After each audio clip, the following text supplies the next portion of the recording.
The Hmong people often get confused with the Han Chinese due to the geographical proximity between the two groups. The Hmong people speak a language which is not part of the Sino-Tibetan language family into which the Chinese language belongs. And the Hmong are known for being fierce warriors who fiercely defended their mountain homes from outside invaders for many years. Even today, the Hmong people are one of the most heavily armed ethnic minorities within China. They have a long history of resisting oppression, and this has made them both famous and infamous throughout China. But who exactly are the Hmong? And how are they related to Chi You? Let's find out. But first, if you could please support the channel, it would be greatly appreciated. Hmong people. So there are many different theories regarding who the Hmong are and where they came from. But we can be pretty sure that they originated somewhere in the general area that they currently live in. This is due to the fact that the Hmong have always lived in these mountainous regions and were typically semi-nomadic herders, and therefore didn't leave many written records behind. Because of this, what we know about the history of the Hmong people comes mostly from the written records of outsiders, particularly the Chinese. And as you might expect, these accounts don't always paint the Hmong people in a positive light. According to these historical texts, the Hmong people were savage and uncivilized barbarians who needed to be brought under the rule of the benevolent Chinese emperor. What these outside accounts failed to do is explain why the Hmong people acted the way they did. That is because they failed to consider the Hmong perspective. Throughout history, the Hmong people have been brutally oppressed by the Chinese and other groups such as the Han Chinese, the Mongols and the Manchus, and it was this oppression that drove them to become fierce warriors. It was simply a case of survival. In fact, the word Hmong itself means free or independent people. And the name of their language, which is also called Hmong, literally translates as words of the free people. Furthermore, the various clans within the Hmong ethnic group all have names that relate to either animals that live in the mountains or to concepts such as bravery and strength. For example, the most numerous clan among the Hmong people is called the Lai, which literally means big tree. Another clan called Qiang means leopard, while another clan named John means bear. These names reflect the importance of the natural world in the life of the Hmong people, as well as their warrior culture. Before we move on, now back to the video. In order to understand the Hmong people, it is essential to understand their traditional way of life. Traditionally, the Hmong people have lived in the mountains and have been self-sufficient.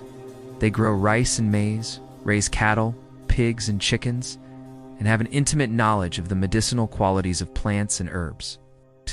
In addition to being farmers and herders, the Hmong have also been skilled hunters and gatherers. For many years, they lived according to the principles of non-interference, meaning that they did not interfere with the affairs of other groups, and other groups should not interfere with theirs.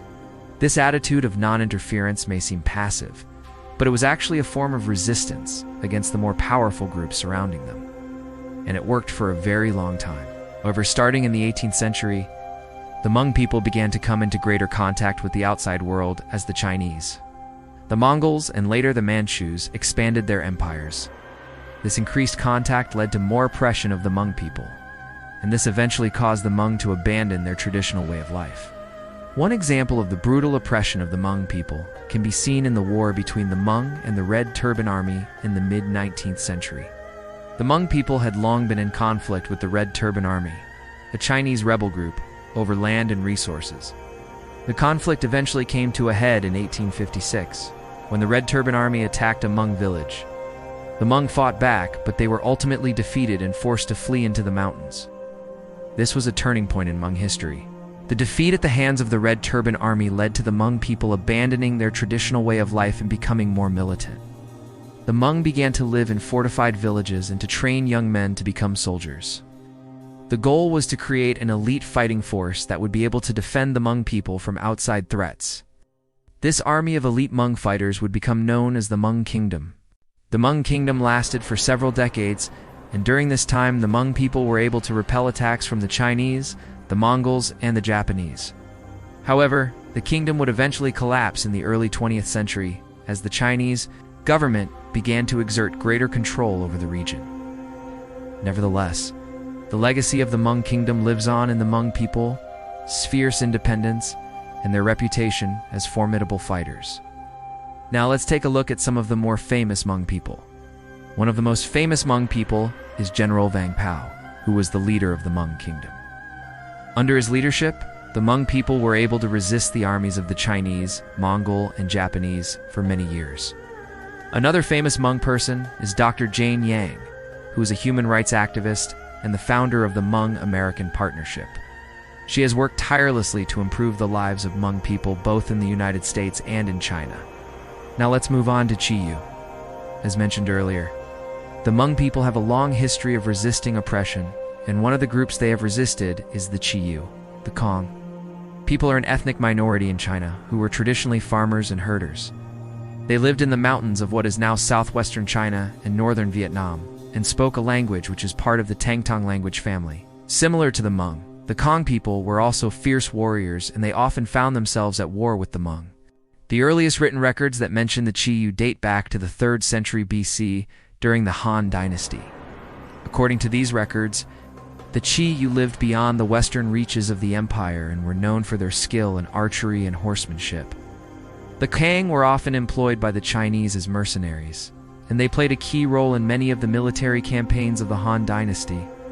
During the 2nd century AD, the Qiang people came into conflict with the Jianu, a nomadic group that lived beyond the northern border of the Han Dynasty. The Qiang allied with the Han against the Jianu and fought in many battles against them. One of the most famous battles involving the Qiang was the Battle of Beidung in 200 BC. The Jianu army, led by their single leader Modu Chanyu, had grown to over 100,000 soldiers. The Han Dynasty sent an army of 30,000 to defeat them. However, the Jianu proved to be a formidable opponent, and the Han army was losing badly. Just when it seemed that the Han army would be completely defeated, a group of Qiang warriors, led by their chieftain Yitsixi, came to the rescue. The Qiang warriors fought bravely and were instrumental in turning the tide of battle in favor of the Han. Although the Qiang were not directly related to the Hmong people, they share many similarities. Both groups were small ethnic minorities who lived in the mountains and were fiercely independent. Both groups were also skilled warriors and had a reputation for bravery and ferocity in battle. In fact, the Qiang people were so fierce that they even inspired fear in the hearts of their allies. Despite their shared similarities, the Qiang and the Hmong have a complicated history. For many years, the two groups were at war with each other over land and resources. However, in recent years, the relationship between the two groups has improved, and they are now working together to preserve their cultures and traditions. So there you have it, a look at the Hmong people and their relationship with Chi You. If you enjoyed this video, then please support the channel. Thanks for watching.